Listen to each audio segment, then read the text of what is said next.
Assalamualaikum warahmatullahi wabarakatuh.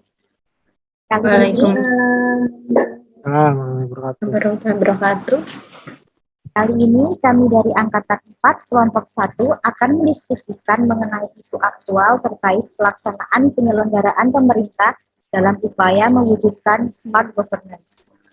Sebelumnya, perkenalkan nama saya Kristiana, saya dari instansi UPT Puskesmas Cipayung, Kecamatan Cikarang Timur, dan saya berasal dari Kabupaten Wonogiri, Jawa Tengah. Saya di sini selaku moderator yang akan memandu jalannya diskusi pada kali ini. Mungkin teman-teman bisa memperkenalkan diri terlebih dahulu, bisa disebutkan nama dan instansinya serta asalnya dari mana. Silakan. Baik, untuk saya sendiri, nama saya Fauzan BHP. Saya dari instansi pengadaan barang dan jasa pemerintah Kabupaten Bekasi, asal dari Purwakarta. Terima kasih. Baik, kalau nama saya Diariska Utami, saya dari Subperencanaan di Kecamatan, saya aslinya dari Kabupaten Bekasi.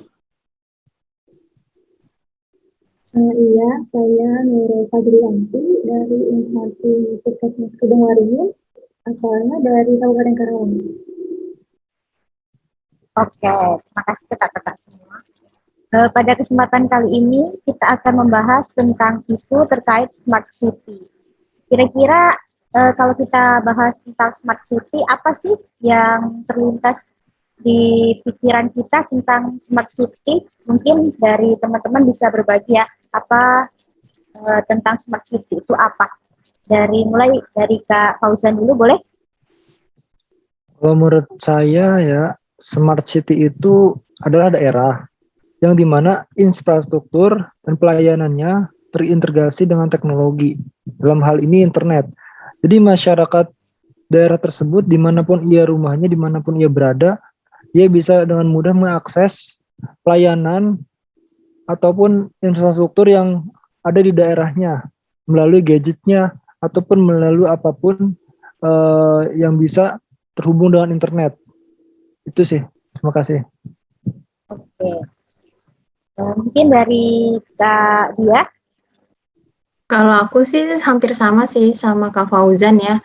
Jadi kalau menurut aku smart city itu kayak kota yang udah terintegrasi sama teknologi informasi dan komunikasi dalam kehidupan sehari-harinya. Jadi dia itu udah punya tujuan untuk kayak mempertinggi efisiensi, memperbaiki pelayanan publik, serta juga meningkatkan dari kesejahteraan warganya itu dengan berbasis teknologi dan informasi itu sendiri. Ya, oke. Terima kasih Kak Dia. Untuk yang terakhir mungkin dari Kak Nurul mau menambahkan tentang smart city itu apa? Sama seperti Kak Fauzan sama Kak Dia ya. Smart city itu kan sebuah kota di mana kota tersebut sudah menerapkan teknologi yang sudah mendigitalisasi semua aspek di pemerintahannya gitu kan ya.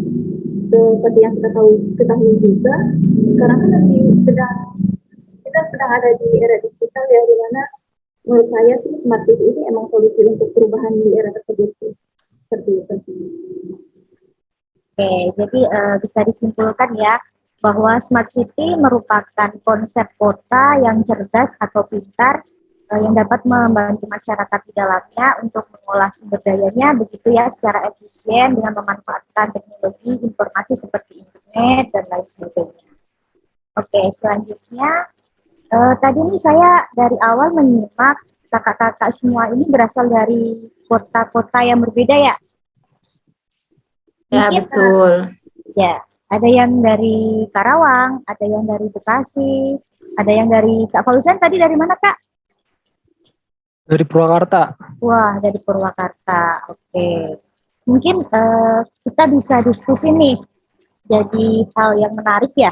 Kira-kira smart city apa sih yang kota atau kabupaten kalian terapin? Kira-kira kabupaten kota kalian udah menerapkan smart city ini belum sih?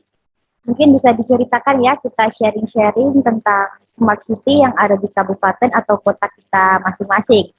Mungkin bisa dimulai dari Kak Dia dulu nih, yang dari Bekasi ya Kak? Ya, aku dari Bekasi. Kalau sepengetahuan aku ya, Kabupaten Bekasi ini sendiri sih kayaknya dia udah mulai menerapkan yang namanya kota berbasis teknologi atau kita sering sebut namanya smart city ya. Soalnya kayaknya aku tuh pernah tahu dan pernah baca sekilas lah, ada tuh namanya Perbup nomor 51 tahun 2018 ya. Di salah satu pasalnya itu tuh dia tuh kayak yang mendorong nge-push tentang pelayanan manajemen dan informasi yang berbasis e-government, terus tentang pengelolaan smart city di Kabupaten Bekasi. Dari hal itu kan kita ngelihat bahwa dari pemerintah Bekasi sendiri aja dia itu setuju gitu untuk menerapkan adanya smart city. Nah, yang seperti yang kita tahu nih, yang aku sering lihat nih di belakangan ini, kayak penerapan dari smart city itu bisa kita lihat sih dari ada tuh namanya aplikasi kalau di Bekasi itu apa sih ya namanya Bekasi nyambung baik gitu. Jadi itu tuh kayak aplikasinya itu bisa di-download di App Store, di Android. Jadi tujuannya itu kayak untuk mempermudah lah masyarakat itu untuk menerima pelayanan. Ada juga di situ fitur-fitur kayak pengaduan, terus apa namanya informasi, pemberian informasi karena si aplikasi itu tuh dia terhubung tuh sama kayak dinas kesehatan, dinas pemadam kebakaran, dinas sosial. Jadi dari situ kan kita bisa lihat bahwa kalau Kabupaten Bekasi itu menerapkan yang namanya smart city. Yang terbaru juga nih kayak apa tilang elektronik ya, yang udah ada duluan tuh di Jakarta. Sekarang kan Kabupaten Bekasi juga udah mulai tuh nerapin. Jadi dia itu untuk membantu pengawasan tilang elektronik ya, ngebantu pihak kepolisian lah.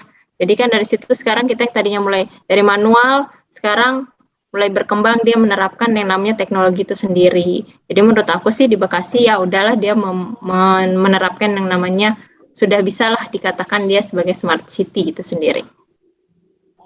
Jadi intinya kalau di Bekasi itu sudah mulai menerapkan smart city ya Kak. Oke, untuk selanjutnya mungkin dari Kak Nurul nih, dari Karawang.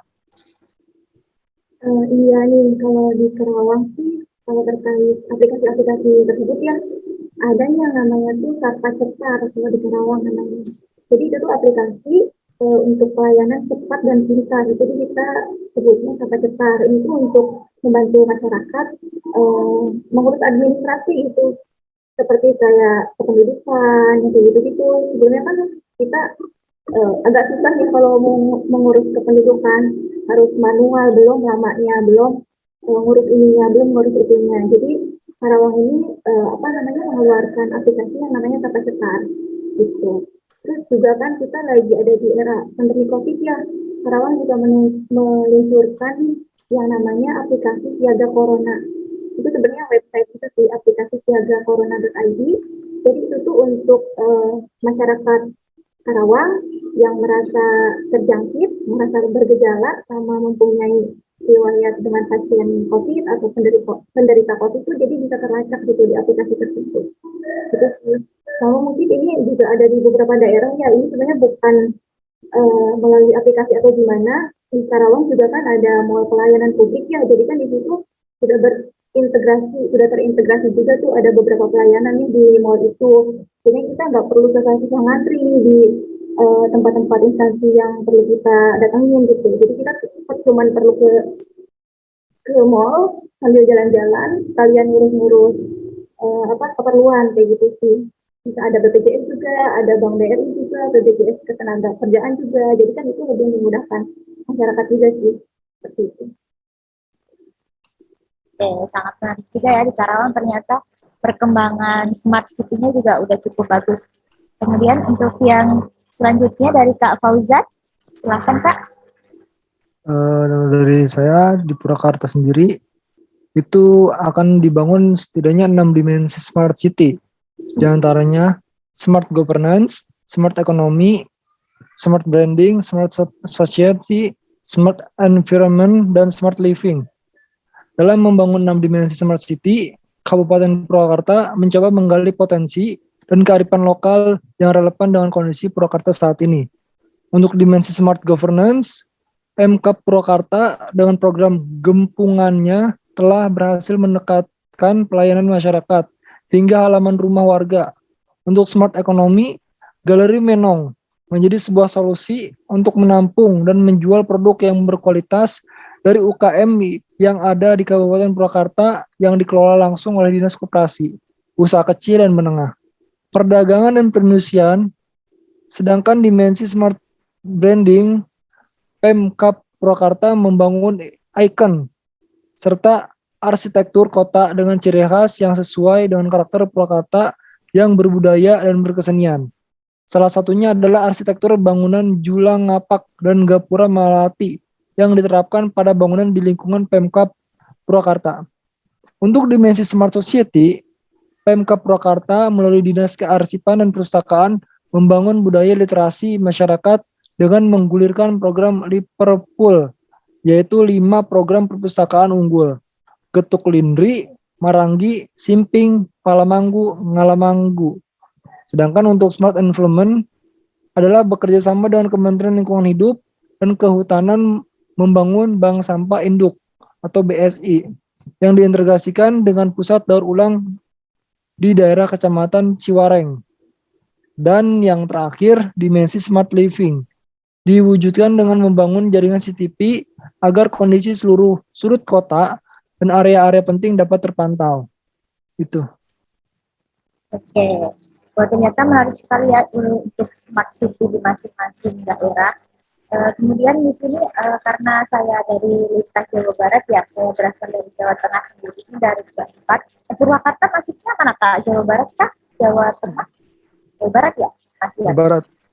Jawa Barat ya, berarti saya dari Jawa Tengah sendiri nih. Sedikit cerita nih, kalau di Wonogiri juga tahun 2021 sudah menerapkan smart city. Di sini Pak Bupati, Pak Jeke atau Joko Sutopo dalam rapatnya menerangkan bahwa konsep smart city di Kabupaten Wonogiri itu bertujuan untuk memberikan pelayanan publik yang lebih transparan, efektif, efisien, dan akuntabel. Nah, di sini tujuannya yang paling utama yaitu untuk menuju Wonogiri Pintar, sekaligus meningkatkan sumber daya manusia melalui penguatan ilmu pengetahuan dan teknologi.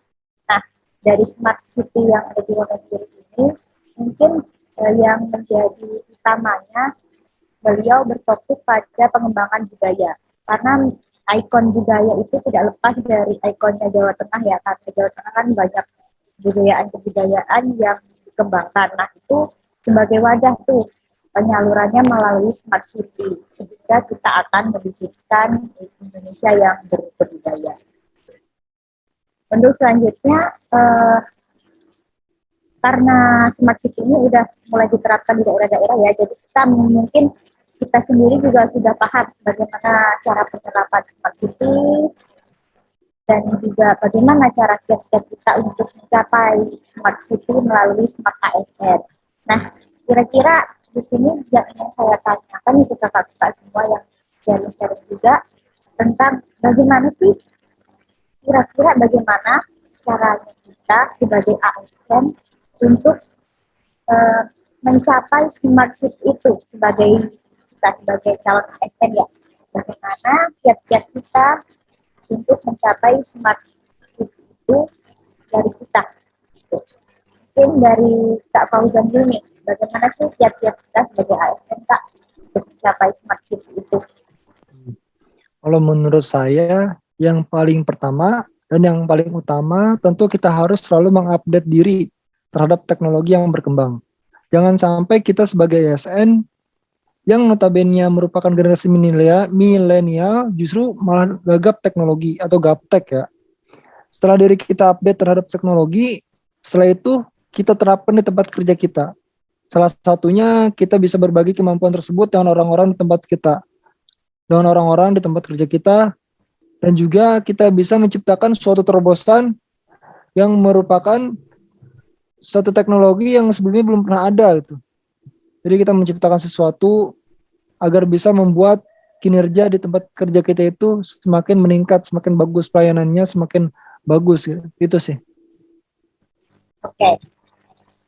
Selanjutnya kalau dari Kak Diah nih, kira-kira apa Kak? Kalau menurut aku ya, kita ini sebagai yang calon ASN itu ya, seperti yang dijelaskan, yang namanya smart city itu kan pasti kota yang berbasis teknologi, perkembangan teknologi dan informasi ya. Jadi ya untuk kita bisa mencapai itu semua, tentu saja kita itu harus punya pengetahuan, kemauan untuk terus belajar, terus mengembangkan diri, ya supaya kompetensi kita, kinerja kita atau profesionalisme kita itu bisa terus beradaptasi sama perubahan lingkungan yang sekarang ini kan sering akan terus berubah ya, akan berubah lagi dengan teknologi yang baru lagi, yang baru lagi. Nah, jangan sampai teknologinya terus berkembang, kitanya stuck di situ aja. Jadi kita tuh perlu terus mengupdate diri kita, menambah pengetahuan kita, supaya kita tuh nggak ketinggalan dengan teknologi yang ada sekarang, yang udah ada sekarang dan mungkin ke depannya nanti. Itu sih menurut aku. Oke, terima kasih Kak Dia.